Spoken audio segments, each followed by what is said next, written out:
Good morning and welcome to the National Training Agency's first virtual convention, the Technical and Vocational Education and Training TVET e-Convention. I'm Sunita, Ganpat, Manager of Business Development and Communications at the National Training Agency, and today I will take you through this morning's proceedings. As we begin our official opening, I wish to introduce someone with over 30 years' experience in TVET at both the secondary and tertiary levels. She has published several articles in the CXC magazine and presented webinars under UNESCO Univoc. She's also the chairman of the Caribbean Association of National Training Authorities, CANTA, and the chief executive officer acting at the National Training Agency. Welcome, Ms. Pauline Whiteman. Thank you for that introduction. And good morning to all our valued stakeholders. Today, I have the pleasure of welcoming you to the National Training Agency's Technical and Vocational Education and Training e-Convention 2020. This is the agency's second TVET convention, but its first e-convention. Over the past few months, we have all been affected by the ongoing COVID-19 pandemic in terms of the way we work and live our daily lives. Some persons have been more severely affected than others and have lost their loved ones and sources of income as a result of this crisis. It is not only a time for us to examine what we do, but how we do things in order to overcome the obstacles before us. Despite the challenges, the NTA decided that it was imperative to host this forum for all our valued stakeholders, local, regional, at the local, regional, and international level. In this regard, this year, we chose to host our TVET convention virtually in light of current restrictions in a space where everyone would be comfortable and safe in keeping with the new normal. The theme for our TVET e-convention is Unleashing the Potential, Transforming Technical and Vocational Education and Training, and it targets key stakeholders from various sectors, industries, and areas across Trinidad and Tobago. The topics which will be discussed are virtual and augmented training for TVET, namely the role of online training in skills development and innovations in ICT and its effect on the quality of TVET delivery and learning. New modes of training in the workplace post-COVID-19, including apprenticeship systems and innovative practices, as well as entrepreneurship, where successful entrepreneurs in TVET will be highlighted along with a focus on digital entrepreneurship. This e-convention is expected to promote TVET as a viable mechanism for workforce development while strengthening our relations with all of you, our stakeholders.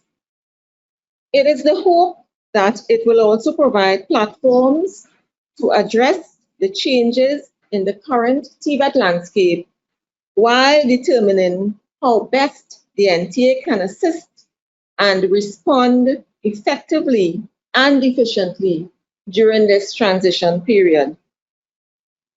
As we continue moving ahead in an uncertain future, particularly where the future of work is always evolving, our motto, preparing tomorrow's workforce today, is even more pertinent. The NTA remains resolute in continuing to execute its mandate in support of workforce development and navigating this crisis successfully. Our panel of presenters represents a diverse cross-section of youth, knowledge, expertise, and the entrepreneurial spirit. So the next 3 days will definitely prove to be productive and beneficial for all of us and the organizations we represent. A recurring theme throughout the COVID-19 pandemic is we are all in this together.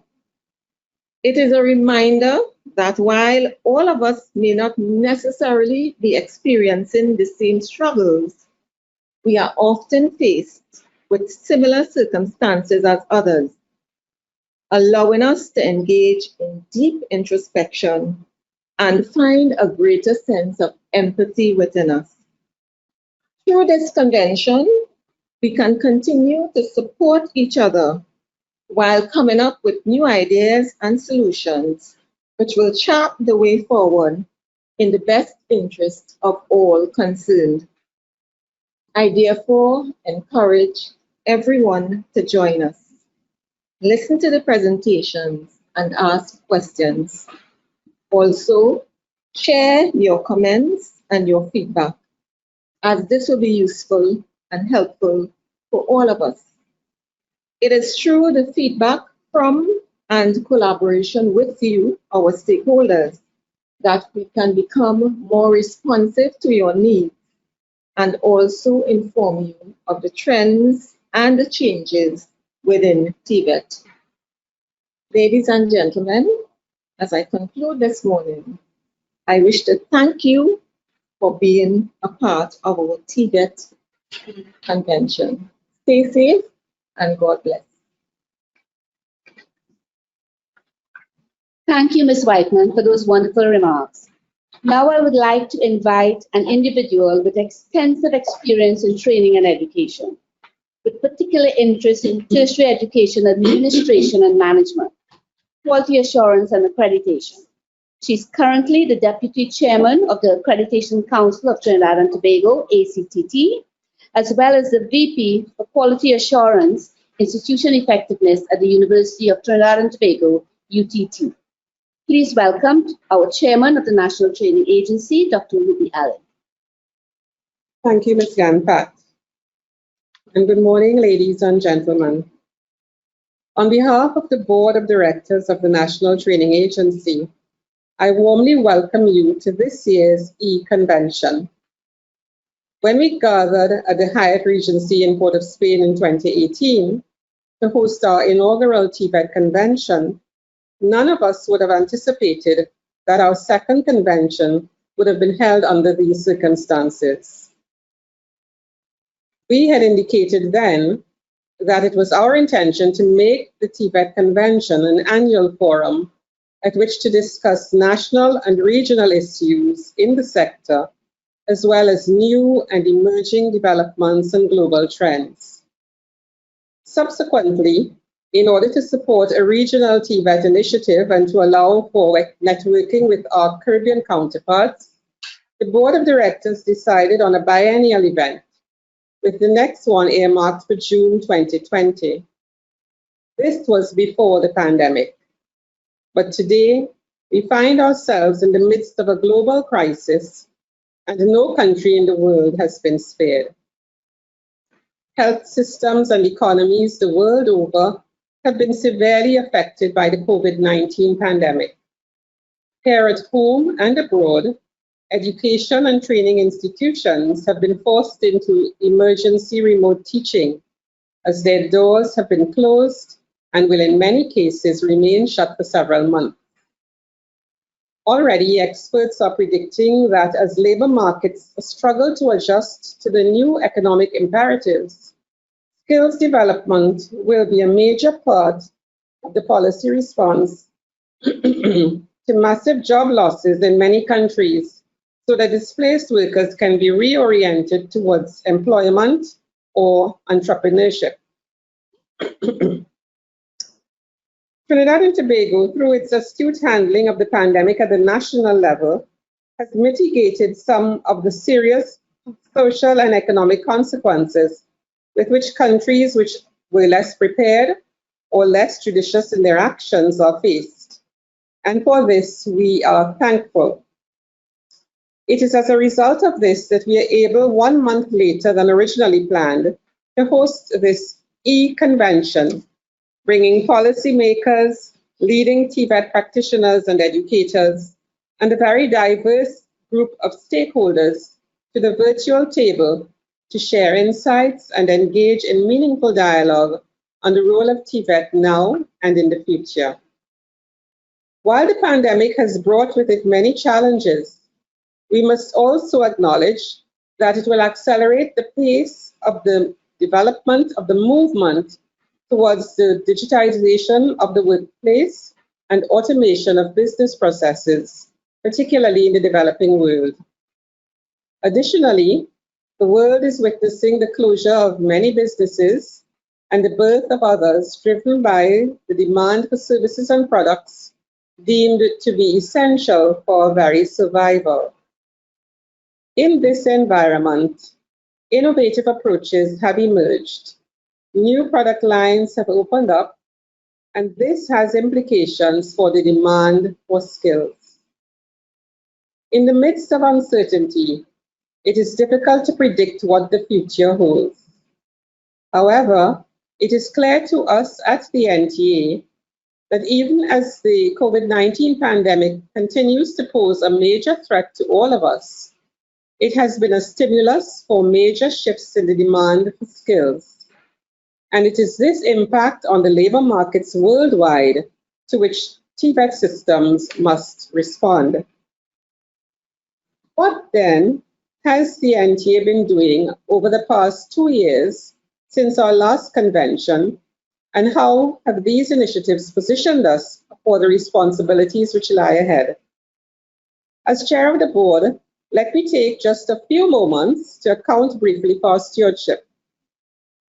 We are well into the implementation of a new strategic plan, and one of our major developments has been the international recognition that the NTA has earned by being accepted by UNESCO as a UNESCO Univoc Center, the first in Trinidad and Tobago, dedicated to strengthening TVET and expanding access to underserved communities, and particularly youth not in employment, education, or training. At the international level, we have also partnered with Prince's Trust International through the kind assistance of the British High Commission to support the development and implementation of the Achieve program in secondary schools on both islands. This program seeks to give young people a sense of personal well-being and to develop in them the mental and social readiness to learn and to work, which are vital to their success. Then, at the regional level, the NTA in Trinidad and Tobago was recently recommended by the CARICOM Secretariat to participate in a pilot project for the implementation of the UNESCO Qualifications Passport in this part of the world. And we have initiated discussion with the Ministry of Education on our possible involvement. Finally, at the national level, we have produced a TVET policy paper to address macro issues such as the rationalization of the sector, developed a blueprint for the establishment of a TVET Research Council, and we've also developed a new national apprenticeship system, which we hope will be launched next year, offering second chances to out-of-school youth with a desire to acquire skills and lead productive lives. During this convention, we will also launch a new and exciting product, which is the first of its kind among NTAs in this part of the world, and which will change how we view transcripts or student records. The Record of Achievement, which we will launch, will tell prospective employers what graduates can do and not just what subjects they studied. And so we have formed a strategic alliance with the Human Resources Management Association of Trinidad and Tobago to explain the value of this development to you and to those who will benefit from its introduction. We have done all of this while also taking resolute steps towards capacity building and strengthening the NTA's policies and processes to deliver on its mandate of improving the quality, relevance, and efficiency of the TVET system in Trinidad and Tobago. Colleagues, friends, ladies and gentlemen, these are turbulent times and change is inevitable. There are new imperatives which will impel us to respond to changing social realities and the impact of the impending transformation of the global economy.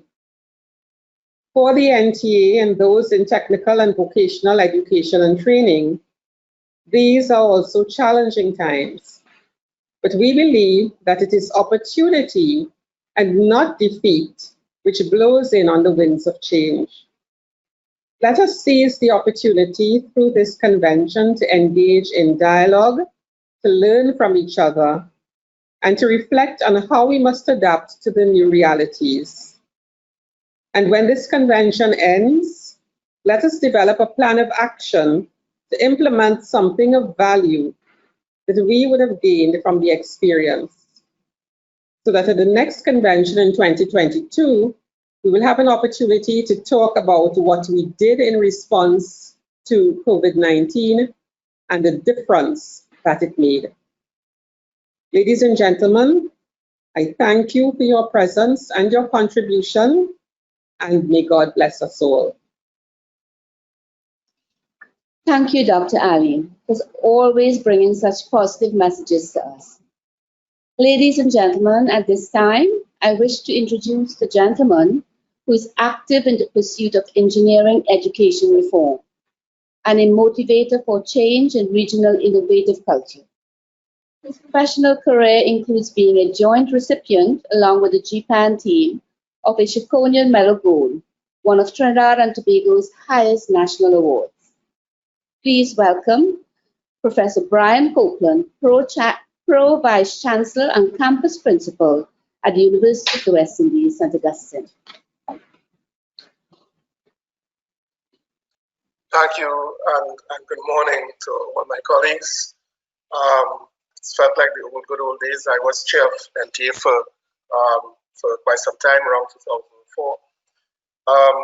So to all colleagues at the NTA, to CEO, to the chairman, the CEO, sponsor of the event, the panelists and participants in this webinar, that's aptly entitled Unleashing the Potential, Transforming Technical and Vocational Education and Training. So good morning to all again.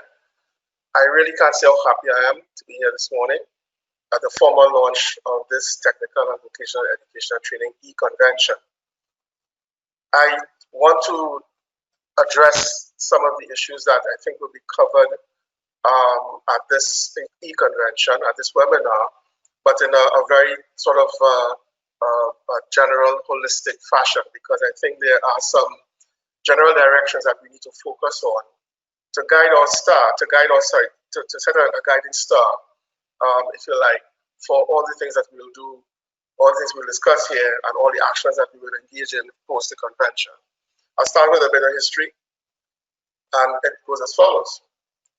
When I started my tenure as the St. Augustine campus principal back in 2016, I asked my staff a very, very fundamental question, and that is, what is the real purpose of education? Why are we doing this? And it might seem to be a trivial question. You'll get a trillion different answers at the same time if you ask it. But it is one that is important. The question needs to be asked again and again, if it is that we have to ensure that we are always on the right path. Now, the current COVID environment and the challenges that we faced, even pre-COVID, speak to the reality that any nation would, over the course of time, face a spectrum of scenarios. And this will span from the worst possibility,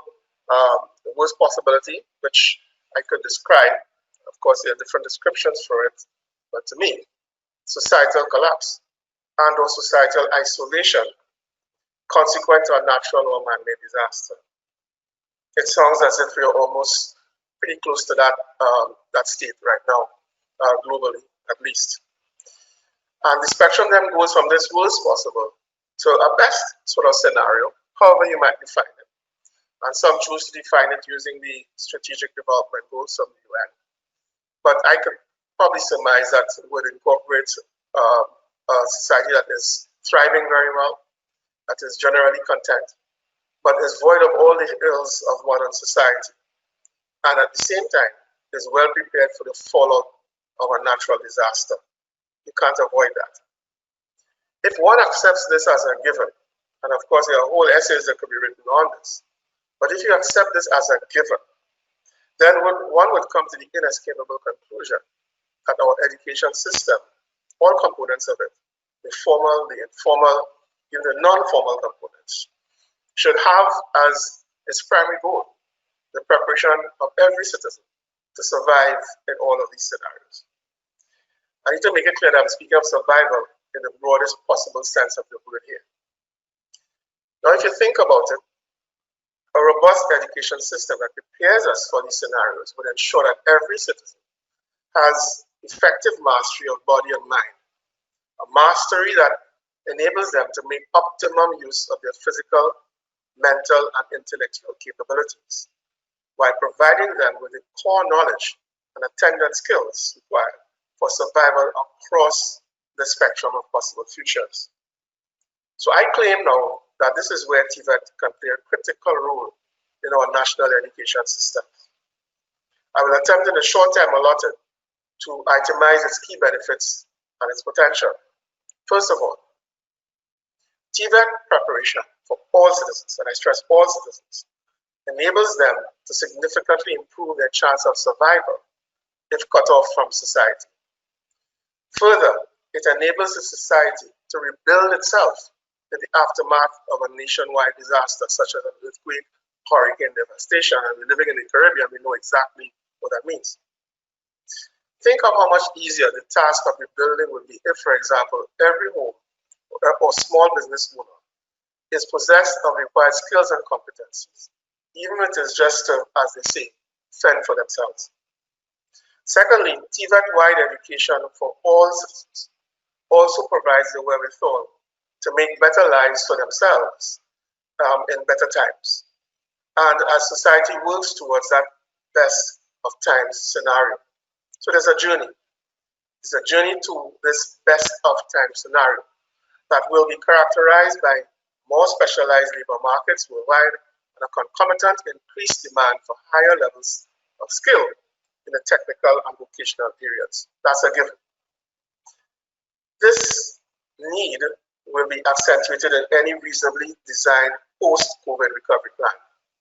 And indeed, COVID has provided us, as the chair has said, with an opportunity that we should not ignore. For our enforced isolation and self-imposed national quarantine have shown how critical it is to build greater self-reliance and self-sufficiency in our society. TVET education will play a significant role in the transformation to the innovative, entrepreneurial region that many experts have now accepted as a prerequisite to the creation of a sustainable economy. Indeed, this should be a major objective of all other aspects of the national education system. That innovation component is significant as it addresses the creation of novel products and processes, or the novel improvements to existing products and processes that, by virtue of their novelty, naturally enhances their competitiveness. In this regard, I must make mention of a UV St. Augustine initiative for economic entrepreneurship that targets the growth of a regional SME sector that, like the successful German Mittelstand, comprises a significantly large number of companies and earns at least 30% of foreign exchange requirements. Interestingly, the German Mittelstand employs some 60% of that country's workforce. So this Caribbean Mittelstand, as I've come to call it. It will epitomize a more democratized economy, a complement to the highly siloed economy that is typical across the Caribbean, and which, by extension, would naturally be much more resilient than what currently obtains. So if you buy into all of this, it would suggest that we should aggressively work towards a more pervasive implementation of TVET in the national education system. However, the long-standing bias against vocational education poses a major threat in this regard. Our children, their parents, and society at large should recognize that many of the skills most needed to compete in the global markets of the 21st century fall under the TVET umbrella. In a post-COVID world, many of the most valuable skills for a country's survival would also fall into that category. Now, the focus or lack thereof on technical and vocational education and training is not at all new. We have kicked this ball around for decades. However, as we all know, transforming mindsets to achieve the acquired cultural transformation does not easily happen. And this, colleagues, is really a branding issue, one that requires the application of a mix of strategic actions. One way of treating with this, if I am so permitted to make suggestions, is through this expansion of TVET options at secondary school. In fact, we should do all that is necessary to ensure that every secondary school student gains competence in at least one TVET period. And that's a mantra that we sang during my time at NTA, and which subsequently I know that the NTA has been working on this. But if we do this, over time, it should lead to a broader acceptance and enhanced respect for TVET. And just in case you asked, TVET has made its way into the hallowed halls of the university. The Faculty of Engineering, for example, has been collaborating with the NESC since 2009 to offer CDQ training to students in its pre-engineering program. Further, the School of Education in the Faculty of Humanities and Education offers a Master of Arts in Education, Leadership in Technical Vocational Education and Training, and Workforce Development. And the prior learning assessment and recognition regime has also found its way into the UE discourse. And PLAR, as you know, is a construct that arises primarily out of the TVET environment. So we're on the ball, and we're moving ahead, but I fear that it's all too slowly. Another suggestion is to create and or strengthen the licensing regime for a wider range of trade disciplines. It already exists in the areas for electricians and plumbers, but licensing should be a mandatory requirement for employment. This will have the benefit of professionalizing the vocations, as well as providing a greater degree of comfort to users of these services. Admittedly, it will also result in an increase in cost of services, but you pay for what you get. That's the mantra right now. COVID-19 has given us an opportunity. It has provided the nations of this region with the opportunity to rethink and re-engineer our national education systems. Given that the systems we have evolved, but not significantly from what obtained in our colonial past, this re-engineering is long overdue. COVID-19 is giving us the chance to finally get it right. Let us seize the moment. So in closing then, I want to congratulate the National Training Agency for the achievements outlined by the chair in her remarks and for hosting this timely e-convention. I applaud your goal to apply fresh minds and fresh perspectives so as to emerge with creative solutions for transforming technical and vocational education and training in Trinidad and Tobago. And I welcome our speakers from Canada, CARICOM countries, and from Trinidad and Tobago, who along with participants are able to electronically interact and beam their contributions. Technology, when used widely, can indeed be a wonderful thing. So colleagues, please accept my best wishes for a successful 3 days of collaboration. Be assured that we at the UE stand ready to support your future endeavors. And with that, colleagues, I thank you and wish you all the best.